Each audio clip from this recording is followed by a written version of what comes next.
அனைவருக்கும் வணக்கம். பிஎஸ்இன் kitchen YouTube சேனலுக்கு உங்களை வரவேற்கிறேன். இன்னைக்கு நம்ம சேனல்ல ஹோம் மேட் கோபி மஞ்சூரியன் எப்படி பண்றது, ட்ரை எப்படி பண்றது அப்படிங்கறத அந்த வீடியோல நம்ம பார்க்க போறோம்.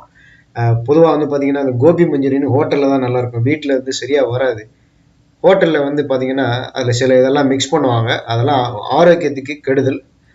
ஆனால் டேஸ்ட் நல்லா இருக்கும். வீட்டில் டேஸ்ட் கொஞ்சம் கம்மியாக இருந்தால் கூட ஆரோக்கியத்துக்கு ரொம்ப நல்லது. இந்த கோபி மஞ்சூரியன் தான் வீட்டில் நம்ம எப்படி பண்ணுறதுன்னு பார்க்க போகிறோம். முதல்ல ஒரு பூ காலிஃப்ளவரை வெந்நீரில் போட்டு நல்லா அலசிட்டு அதில் சின்ன சின்ன புழுக்கள் இருக்கும், அதெல்லாம் நீக்கிட்டு வடிகட்டி நல்லா தனியாக எடுத்து வச்சுக்காங்க. இப்போ ஒரு பாத்திரத்தில் இந்த காலிஃப்ளவரை தனித்தனியாக பிரித்து போட்டுட்டு அதில் 2 மேஜிக் கரண்டி சோள மாவும் 2 மேஜிக் கரண்டி மைதா மாவும் அதில் போட்டு நல்ல இது மாதிரி கையை வச்சு மிக்ஸ் பண்ணணும். இதில் உப்புலாம் நம்ம இப்போ எதுவும் சேர்க்க வேண்டிய அவசியம் கிடையாது. இதை நல்ல அப்படியே கிளறிட்டிங்க, கையை வச்சு பிசைஞ்சிங்கன்னா இந்த காலிஃப்ளவரில் இந்த மாவுகள்லாம் நல்லா மிக்ஸ் ஆகிடும். அப்படியே ஒரு மூடி போட்டு ஒரு 5 மினிட்ஸ் ஊற வச்சுருங்க. இந்த இடைப்பட்ட நேரத்தில் நம்ம ஒரு பாத்திரத்தில் கொஞ்சம் ஒரு பேனில் ஒரு 3-4 ஸ்பூன் அளவுக்கு நல்ல சமையல் எண்ணெயை விட்டு இப்போது ஊறின பிறகு ஒரு 5-10 மினிட்ஸ் கழிச்சு இந்த காலிஃப்ளவரை எல்லாத்தையும் எடுத்து அந்த பேனில் போட்டு நம்ம என்ன பண்ணுறோம், அப்படியே ஃப்ரை பண்ணுறோம். இதை எண்ணெயில் போட்டு பொரிச்சு எடுக்கணும்னு அவசியம் இல்லை. இதை நம்ம அப்படியே அந்த எண்ணெயில் போட்டு ஃப்ரை பண்ணால் போகிறோம். இந்த மாவோடு இருக்கக்கூடிய இந்த காலிஃப்ளவர் தான் பார்த்தீங்கன்னா கோபி மஞ்சூரியனுக்கு ஒரு டேஸ்ட் கொடுக்கும். அதாவது அது சாப்பிடும் போதே ஒரு சாஃப்ட்னஸ் அப்போ தான் கிடைக்கும். இப்போ அந்த காலிஃப்ளவரை எல்லாத்தையும் இந்த எண்ணெயில் போட்டுட்டு நல்லா அப்படியே ஒரு கிளறிட்டே இருக்கணும். கொஞ்சம் அடுப்பை பெருசாக வச்சுக்கோங்க. வச்சுட்டிங்கன்னா இப்போ இந்த காலிஃப்ளவர் அப்படியே கிளறி விட்டுக்கிட்டே இருக்கணும். கருப்பாயிடும், இல்லைன்னா செவச்சவன்னு எடுக்கணும். இப்போ இந்த மாதிரி செவச்சவன்னு எடுத்துட்டு இதை தனியாக நம்ம எடுத்து வச்சுக்கிறோம். காலிஃப்ளவர் இப்போ அந்த ஃப்ரை பண்ணிட்டோம். நல்லா இதை தனியாக ஒரு பாத்திரத்தில் நாம் எடுத்து வச்சுக்கிறோம்.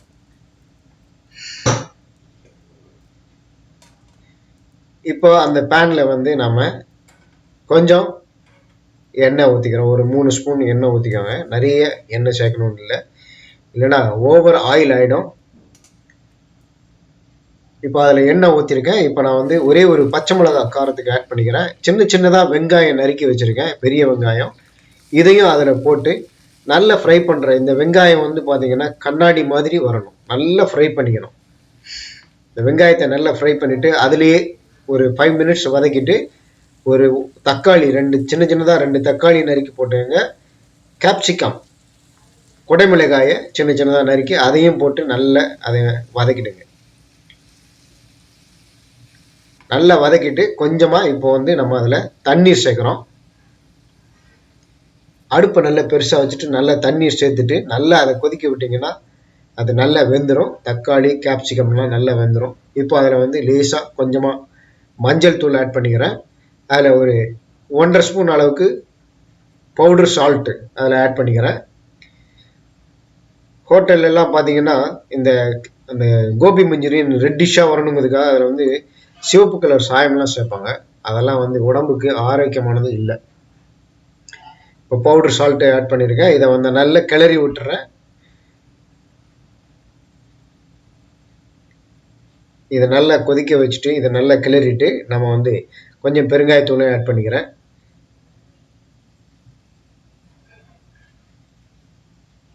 இப்போ ஜிஞ்சர் கார்லிக் பேஸ்ட் ஆட் பண்ணுறேன். அதில் ஒரு 2 ஸ்பூன் அளவுக்கு நீங்கள் ஜிஞ்சர் போதுமான அளவுக்கு ஆட் பண்ணிக்கோங்க. எவ்வளோ தேவையோ அதை மட்டும் ஆட் பண்ணிக்கோங்க, ஜிஞ்சர் கார்லிக் பேஸ்ட்டு. அடுத்ததாக நம்ம இதை லேசாக அதை கிளறி விட்டுட்டு இதில் ஒரு 1/4 ஸ்பூன் வினிகர் ஆட் பண்ணுறோம். அதுக்கப்புறம் சோயா சாஸ் கிடைக்கும், கடைகளில் கிடைக்கும். அதுவும் ஒரு அரை மூடி அளவுக்கு சோயா சாஸையும் இதில் நம்ம ஆட் பண்ணிக்கிறோம். ஆட் பண்ணிவிட்டு நல்லா கிளறி விட்டுட்டு அடுத்ததாக நம்ம ரெடி பண்ணி வச்சுருக்கிற காலிஃப்ளவரை அதில் கொட்டிட்டு நல்லா கிளறணும். சோயா சாஸ் ஆட் பண்ணிக்கிறேன். இதை நல்லா கிளறிட்டு அடுத்ததாக நம்ம அந்த கோபி மஞ்சூரியனுக்கு தயார் பண்ணுறதுக்கு காலிஃப்ளவர் ரெடி பண்ணி வச்சுருக்கோம். அதையும் இதில் கொட்டிட்டு நல்லா கிளறிக்கிட்டே இருக்கணும். கொஞ்சம் அடுப்பை பெருசாக வச்சுக்கணும். அதில் இருக்கிற வாட்டர் எல்லாம் லிக்விட்லாம் ட்ரை ஆகிடும். நல்லா வதக்கிட்டோம் அப்படின்னா இந்த கோபி மஞ்சூரியன் அடுத்த 5 மினிட்ஸில் இது வந்து ரெடி ஆயிரும்.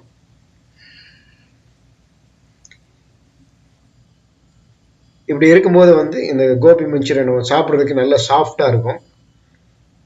இப்போ வந்து ஒரு 3 மினிட்ஸ் இதை மூடி வச்சிருங்க. அடுப்பை இப்போ வந்து சிம்மில் வச்சிருங்க. சின்னதாக வச்சுட்டு ஒரு 3 மினிட்ஸ் இதை மூடி வச்சுட்டு திறந்து எடுத்து பார்த்தோம்னா இந்த கோபி மஞ்சூரியன் வாட்டர்லாம் ட்ரை ஆகிட்டு நல்ல சாப்பிட்றதுக்கு சப்பாத்திக்கோ பூரிக்கோ எதுக்குனாலும் இதை வந்து நம்ம தொட்டுக்கிறதுக்கு சூப்பராக இருக்கும்.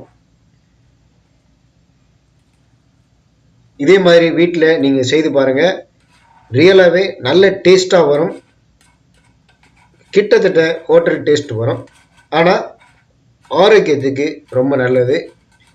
ஹோட்டலில் இதை வந்து நம்ம அவாய்ட் பண்ணுறது நல்லது. ஏன்னா காலிஃப்ளவர்லாம் சின்ன சின்ன புழு பூச்சிகள்லாம் இருக்கும். ஹோட்டலில் வந்து என்ன பண்ணுவாங்க, அதெல்லாம் பார்க்க மாட்டாங்க. வீட்டில் தான் நம்ம வந்து இதை ரொம்ப ஜென்யூனாக இதை வந்து ரொம்ப நம்ம ஆரோக்கியமாக தயார் பண்ணணும்னா வீட்டில் தான் இது பண்ணணும். இதே மாதிரி நீங்களும் செய்து பார்த்துட்டு நம்ம வீடியோ பதிவு கீழே உங்கள் கமெண்ட்டுகளை தெரிவிங்க. வீடியோ பிடிச்சதுன்னா லைக் பண்ணுங்கள். மறக்காமல் நம்ம சேனலுக்கு சப்ஸ்கிரைப் பண்ணுங்கள். பிஎஸ்என் கிச்சன் யூடியூப் சேனல் எல்லாருக்கும் ஷேர் பண்ணுங்கள். நன்றி.